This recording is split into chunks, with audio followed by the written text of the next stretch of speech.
Hi everybody, I'm Dan Belmont and welcome to our festive Christmas table. We're here to play with some German wines today and talk about food pairings and why they're so good for the holiday season. I am joined here by Anna and Gemma. Should we open a bottle? Absolutely. Definitely. Excellent. Start with some bubbles. So the key with sparkling wine, so that you don't ruin your festive holiday, is to hold the cork as tight as possible because it is a projectile. So you hold the cork quite tight and then you turn the bottle and you'll get a nice That pop. is very professionally done. There is no better sound in the world. Our first wine today is Sekt, and Sekt is German for sparkling wine. And this one comes from the Mosel Valley. It's by Dr. Lucen, a very historic estate there. Our wine is 100% Riesling today. How would you recommend for us to taste this? Right, so when tasting wine, you gotta use all of your senses. So we're gonna look at it, we're gonna smell it, and we're going to taste it. And you can do that quite quickly because the best part is the tasting part. Yeah. And so, yeah. So there's actually what they call a secondary fermentation in the bottle. So the bubbles that are in our glass were actually created in this individual bottle. It's not always the case with other sparkling wines. Things like Prosecco can be made in a big tank and then bottled. And for me, it's way more about how the bubbles present themselves on your palate, you know, the texture of the mousse than really just what you see in the glass. I can't wait to use mousse. That's a good one. Well, cheers. Cheers. Cheers. Do we say Merry Christmas? Sure. Merry Christmas. Yes, Merry Christmas. I always recommend bubbles for your holiday table. They always are going to showcase brilliant acidity, okay? And then we have the Riesling grape, which is just naturally a very acidic grape. And so immediately you can feel yourself start to salivate, right? And what's good about that is now we can add food to our palates, and the wine is going to keep us salivating, keep our palates fresh, so we're ready for our next bite, our next sip, and so on and so forth. Okay, we have our bubbles. Let's try some smoked salmon. Start there. Yes, Sounds absolutely. good. Awesome. I think that's quite good. I think, Very delicious. yeah, the salt in the cured salmon is really bringing out the fruity qualities of the sparkling wine. I think a little bit more than beforehand.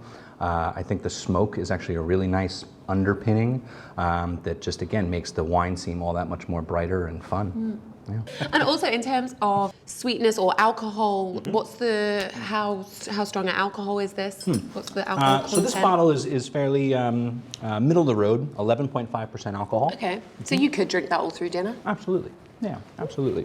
You know, when we're talking about wine, we're talking about fermentation. Fermentation is the process of yeast eating the sugar in the grape juice to create alcohol. Thank you, yeast. And our CO2, that's our bubbles. And so you could have different levels of alcohol and different corresponding with different levels of sugar, right? So typically if you have a higher alcohol wine, you can assume that that is a drier style of wine. There's less sugar because it's all been converted into alcohol. Should we try another wine? Yes. Gemma, what do you know about Riesling? The only thing I know about Riesling is that it always comes in the same style of bottle, but that's pretty much all of my knowledge about it. Anna, how about you? I actually, if I see it on a wine list somewhere, I always go for Riesling because I always think of it, I associate it actually with very dry, crisp citrus. I enjoy it very much. Excellent. Riesling is a really acidic grape, and so it's really up to the winemaker how much residual sugar he wants to use to balance out that acid. And so we have two in front of us right now.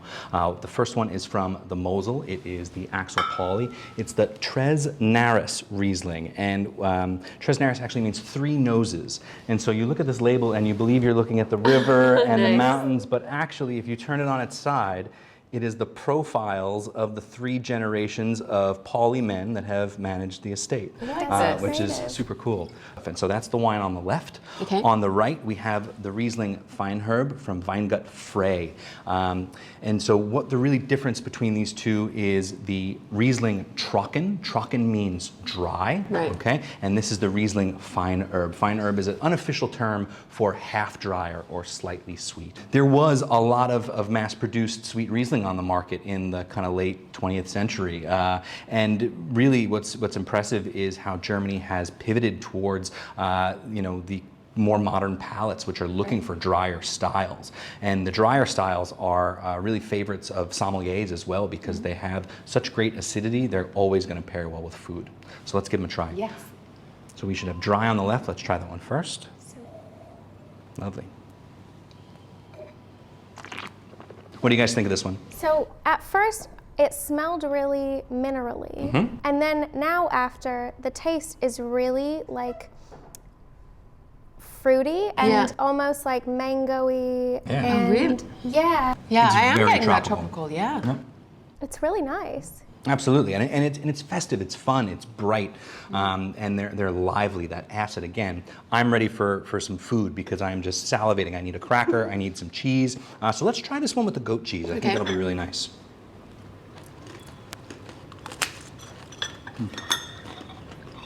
Very good.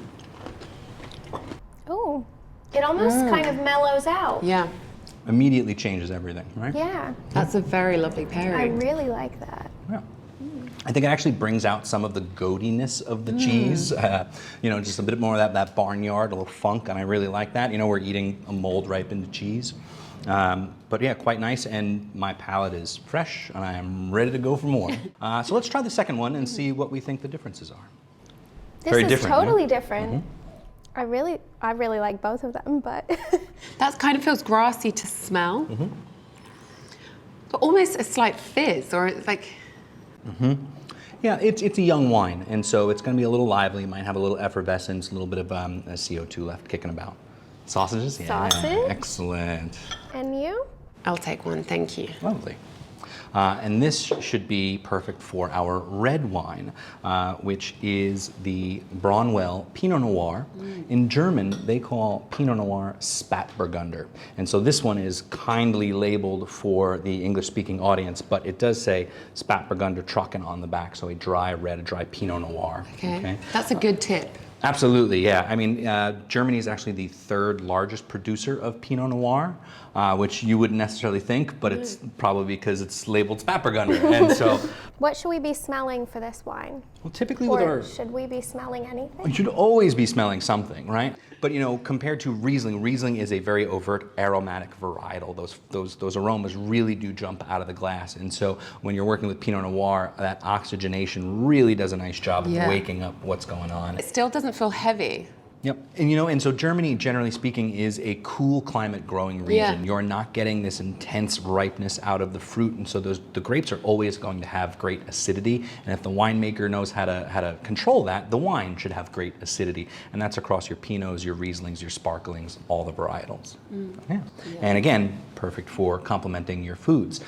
For me, if it's Christmas dinner, if it's Thanksgiving, if it is you know, any kind of celebratory meal, Sunday roast. Pinot Noir, that red fruit characteristic and that peppery spice on the end is perfection.